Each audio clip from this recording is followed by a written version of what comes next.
दोस्तों, चाहे द्वापर युग हो या कलयुग, राधा बिना कृष्ण तब भी अधूरे थे और आज भी अधूरे माने जाते हैं। चाहे इनका विवाह न हुआ हो, परंतु राधा कृष्ण का नाम आज भी साथ ही लिया जाता है, बल्कि भगवान कृष्ण से पहले उनकी प्रिय राधा का नाम लिया जाता है।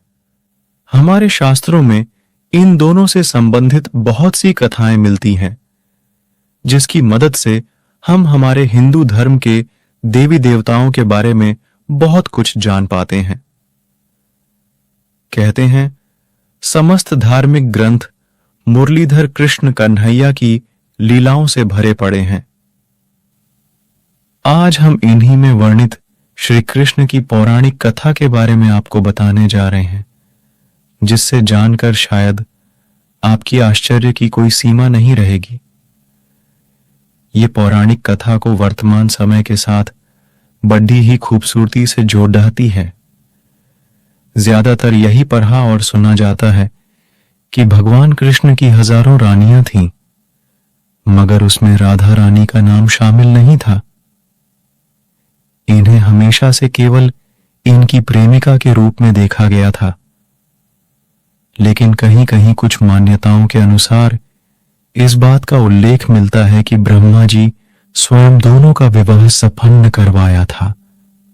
बरसाने में रहने वाले संत महात्माओं का मानना है श्री कृष्ण और राधा रानी के बीच सांसारिक रिश्ते नहीं थे, लेकिन गर्ग संहिता गौतमी तंत्र के अंतर्गत इस बात का वर्णन है कि उन दोनों का विवाह हुआ था।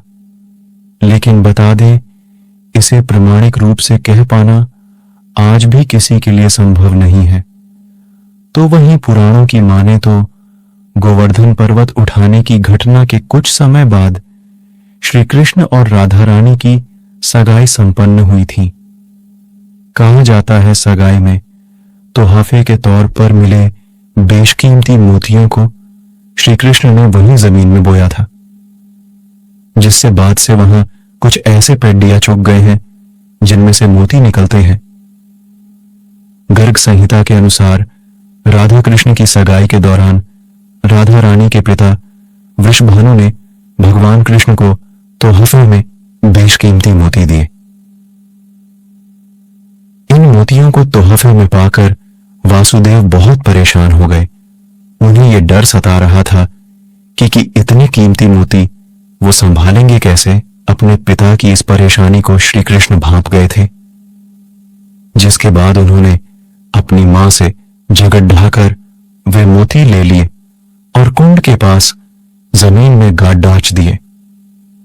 जब श्री कृष्ण को इस बात का पता चला तो वे अपने पुत्र पर बहुत क्रोधित हुए और अपने सिपाहियों को उन मोतियों को ढूंढ कर लाने के लिए कहा। परंतु जब वे लोग जमीन को खोद कर मोती लाने के लिए उस स्थान पर पहुंचे तो उन्होंने देखा कि उस जगह पर पेड़ उग चुका था, जिस पर बहुत सुंदर मोती लटक रहे थे। तब एक बैलगाड़ी में भरकर मोतियों को नंद बाबा के घर पहुंचाया गया। कहा जाता है तब से लेकर आज तक उस कुंड को मोती कुंड के ही नाम से जाना जाता है। 84 कोस की गोवर्धन यात्रा के दौरान लोग आज भी यहां लगे पीलू के पेडडीडीएच से मोती बटोरने आते हैं। बता दें, वैसे पूरे ब्रज में कई अन्य जगहों पर पीलू के पेडडीएच लगे हैं, लेकिन केवल यहीं लगे पीलू के पेडडीएच पर मोती लगते हैं। ब्रज के कण कण में श्री कृष्ण बसे हुए हैं। मथुरा, वृंदावन, व्रज, नंदगांव में आज भी कृष्ण की निशानियां बरकरार हैं। वहां मौजूद कुंड, जगह, मंदिर आदि वहां जाने वाले यात्रियों कृष्ण की याद दिलाता है। जो भी ब्रज में जाता है वो कृष्ण में रम जाता है।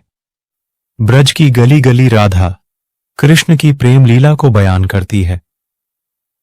बरसाने में रहने वाले संत महात्मा भी ये बात कहते हैं कि श्री कृष्ण और राधा के सांसारिक रिश्ते नहीं थे, लेकिन गर्ग संहिता गौतमी तंत्र के अंतर्गत इस बात का वर्णन है कि उन दोनों का विवाह हुआ था। इसलिए आज भी राधा कृष्ण का नाम एक साथ लिया जाता है। दोनों एक दूसरे के पूरक हैं। राधा के बिना कृष्ण का नाम अधूरा है। ब्रज में इस अनोखे पेड्ड को डोगर नाम से जाना जाता है। वैसे ब्रज में कई जगह ऐसे पेड्डाहाट हैं, लेकिन मोती जैसा दिखने वाला यह अनोखा फल केवल कृष्ण कुंड के पास जो पेडियच है उसमें ही आता है। आज भी हर साल हजारों हिंदू श्रद्धालु यहां दर्शन करने आते तो वो इस पेडियच के पास भी आते हैं। भले ही कृष्ण और राधा की शादी नहीं हुई हो, लेकिन इस सगाई की चर्चा कई ग्रंथों में है। आज भले ही युग बदल गया है, लेकिन कुछ ऐसी बातें आज भी धरती पर हैं जो इंसान को हैरान कर देती है। जिस स्थान पर श्री कृष्ण ने मोतियों की खेती की थी, वहां एक सरोवर प्रकट हो गया। यह सरोवर मुक्ता सरोवर कहलाता है। इसे मोती कुंड या तीर्थराज भी कहते हैं। इस कुंड के तट पर आज भी कुछ ऐसे वृक्ष हैं जिन पर मोतियों के समान फल उगते हैं।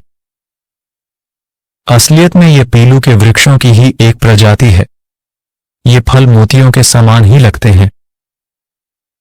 मान्यता है कि इन मोतियों को भंडार घर या बटुए में रखने से धनाभाव नहीं होता। मोतियों की खेती करने वाले श्री कृष्ण मोती बिहारी के नाम से पूजे जाते हैं। कुंड के तट पर एक प्राचीन मंदिर बना हुआ है। यहां मोती बिहारी के सुंदर दर्शन हैं। यहां पर बड़ी संख्या में श्रद्धालु आते हैं। यहां भंडारों का आयोजन भी होता है। इस मंदिर में अखंड रामायण पाठ चलता रहता है। देवी राधा को पुराणों में श्री कृष्ण की शाश्वत जीवन संगिनी बताया गया है। ब्रह्म वैवर्त पुराण में बताया गया है कि राधा और कृष्ण का प्रेम इस लोक का नहीं बल्कि पारलौक है। सृष्टि के आरंभ से और सृष्टि के अंत होने के बाद भी दोनों नित्य गोलोक में वास करते हैं। राधा कृष्ण की अलौकिक प्रेम कहानी से हर कोई परिचित है। उन दोनों का मिलना और फिर मिलकर बिछड़ हट जाना, शायद यही उन दोनों की नियति थी।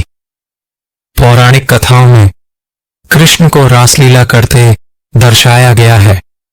उन्हें एक प्रेमी और कुशल कूटनीतिज्ञ के रूप में प्रदर्शित किया गया है।